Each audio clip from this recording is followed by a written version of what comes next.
د کهاني شروعات د شپې په وخت کې د باسکټبال نه کیږي چې یو کلاړی نه پکې غوسه ورشي او په بال باندې مخالف کلاړی ولي هغه سخت غوسه شي چې دی ورته وایي ویکنر یې اوس حیران وګاټه چې هغه ورته د جرابې نه پیسې روباسي وی راځه چې 300 شرط ولګو هغه ورته په غوسه کې پیسې وولي او د دوی دواړو په منځ کې مقابله شروع شي تور کلاړی ځان ډیر تیز کی خو دغه د لوړو پلن وجود د وجې بال کانچې ته وروان نه چولی شي د حوصله افزای د پاره په دغه ځای کې ناس خلک چغې وخی او د ټولو خلکو د تعریفونو په شور کې دی پیسې وګټي د ته اندازه هم نه وی چې په دغه خلکو کې د ګری والا سړی هم د په تماشا دی دا څه عام تماشګر نو بلکې د NBA پروفیشنل باسکټبال ټیم کوچ چا چې با د ټولو دنیا نه اصلي او قدرتي هنرمند را پیدا کول او بیا به په دنیاي سطح جنگول هغه په شاته لاړ شو په اخره کې دغه د غریبې کور خاله ورسی او دغه د کور نه تصویرونه د غستو په وخت کې هغه ورپسې صوباله په لاس روزي وی کغل دی د مخسري شاترنګ ملو کی چې هغه د پسندیده باسکټبال کلاړي د دې په دو سره خو په شي او کور ته را دن کی چې برته ورته لګي چې د نوم کریس دی او ټول ورځ دې ځان له دیاړي مزدوري کوي او پاغي باندې خپل وړ لورو مور پالي او د شپې په وخت کې د خپل شوق پوره کولو لپاره باسکټبال کوي کوچ ورته وایي وی دی بزه امریکای ته بوزم او د خیر سره بیا تاسو په ټي وي ګورئ هلک سره د کور د خرچي غمي چې مور په دې خبره رخصت کی وی دا موقع په جون کې یو ځل راځي او سم د سارا بیرپورت ته ځانو رسي دی په خپل جون کې په اول ځل په جس کې کینی خدا خوشحالي د ډیر وخت پورې پاتې نشي او د جزواله ودري په دې خبره چې پاغه پسې د زوړ جوړم ریکارډ روزي کوچ خپل وکیل ملګری ترنګ ملو کی چې په ډیره مشکله باندې دوی له اجازه ورکړي شي هلته پر رسیدو باندې د کریس د مغسري د ټیم د مشر خاله بوزي چې دی د هنرمندي په خپل سترګو ویني د شپې په وخت کې کوچ د ټیم مشر لرنګ ورکی وی دا هلک سنگو چې هغه په د کنزلو بارانو کې وکاس ناکس ګوري نو راغواړي چې دې دغه د پاره بل موقع غواړي دا ټیس میچ د کمزوري کلاړي پځه د باسکټبال یو بد اخلاق سٹار سره چې ځان ته به سوي د دې دانو د مقابله په شروع کېدو سره لومبي پوینټ هغه وکي او ورپسې بل هم وکي دا غریب مازغه کار نه کوي ولې چې هغه په خپل جون کې دومره تیز کلاړي سره لیدلې نو کوچ دا هرڅو ویني او سخت په پریشانه کی ولې چې کریس لکه د لیبنیانو په بال پسې منډه وخلي او دا هرڅو د ټیم مشر وګوري کریس سخت خفوي او د ټیم مشر کوچ د خلکو په مخ کې بې عزت کی وی دا د راپسې سره واستې دي دا خلکو له هم ټریننګ هم نه ورکو کریس په مایوسۍ کې ډوبي او سترګې د خپل لندې د باسکټبال په ځای کې ناشتي چې کوچ ورته وایي وی ته غم مکوا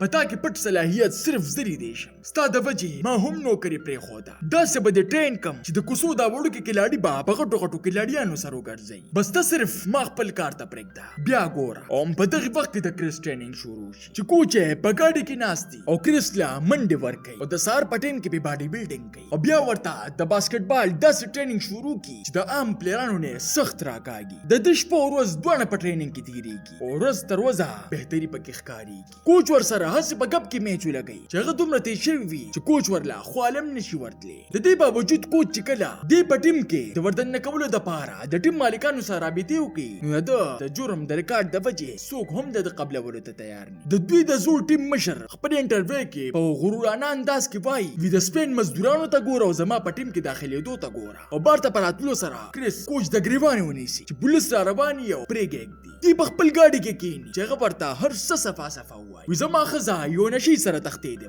او لور رانه هم بوتلې با چې ما د خپل لور د پاره هغه سړی مړ خو په دې تنقید پځې باندې د زړه د خبرو د پاره ورته هغه د خپل ژوندۍ قصه شروع کی ویلاول زه هم یو کلاړیو د اکسیډنټ مې وکړو د لاس زماتې د وجې هر څه تباہ برباد شو کریس ته احساس وشي چې دا کم کس مال حوصله راکړي دا په خپل څومره غم ځپلې دی د سات په وخت کې د کوچ لور پلان له مشوره ورکړي په دنیا کې صرف یو ټیم نه دی موبایل را واخلا او د دې ویډیوګانې په سوشل میډیا ورکا پلان د لور په دې خبره عمل وکړي او د یو لوکل ټیم سره د مقابله وکړي او داغه د لیونی انداز د نت پستر غبان ټول دنیا ته وخای دوی په روزانه بنیاد باندې میچونه کوي او کوچ په نت ورک کوي او ډیر زر د لابل په مقامی میډیا باندې شهرت حاصل کی بیا دا به مو پزړه کې او په اخره کې لوی کلاډیان د په حمایت کې ویډیوګانې جوړي ودا هلک ته نه په هیڅ قیمت ځای نشي دا په بین الاقوامي سطح د جنگیدو قابل دی د چیوس چرته هم لیدل کیږي نو میډیا والته انټرویوګانې اخلي د کریس لپاره د NBA دروازې کولو شي او ورسره کوچ ته خپل عزت واپس ملو شي او په اخره کې هغه ورځ راشي چې کریس د NBA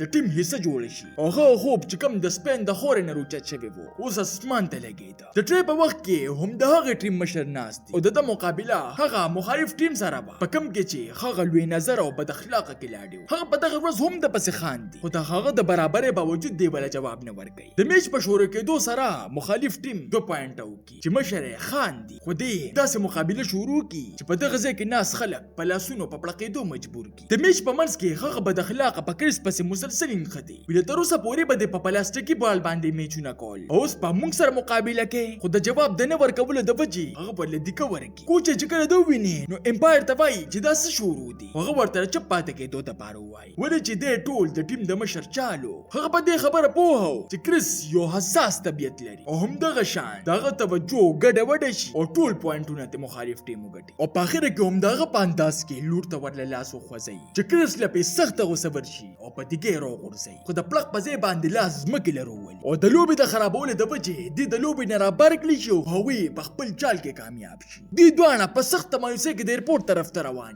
چې په دې کې کوچ ته یو رنګ راشي کریس واپس راولا ولې چې هم دغه ټیم مشر ته د کوچ خور شفارس کړو او دغه د پاره د وی خفیه مقابله تنظیم کړو چې د هغې نومو د NBA اصل سټاران چې په دې کې به د قسمت فیصله کوله چې دی به سټار جوړیږي او که واپس مزدور دا ځل هم د دماغه ته هغه کې لاړو د چا د وجې چې دی په مسلسل بیلات را روان خو دغه ټول توجه دغه پځې په لوبه وا او د کوچ دا خبره ورته یاد وا ستا اصل دشمن ستا مخامخ نه بلکې ستا ماضی ده او که تا د دې نه ځان ډوباسه نو دنیا یو طاقت هم تا نشي ودرولي دی مسلسل پوینټونه کوي او بل څوک تیر سره کانچې لګوتې نشي وړي چې خلکو سره سره کلاډیان ورته هم حیران او د دنه یو غټ کلاډي جوړېدو سره سره کوچ د شپږ او یا کالو مشر کوچ جوړ شي چې دوانه یو بل ته خاندي او کوچ ورته وایي زندگی دې را واپس کړه او دوانه یو بل ته ورته غاړي وځي تاسو ته دا نه کہانی څنګه ولګېده ما ته خپل قیمتي رائے په کمنټ کې ضرور راکې ملاوي ګوبا په یو نوې ویډیو سره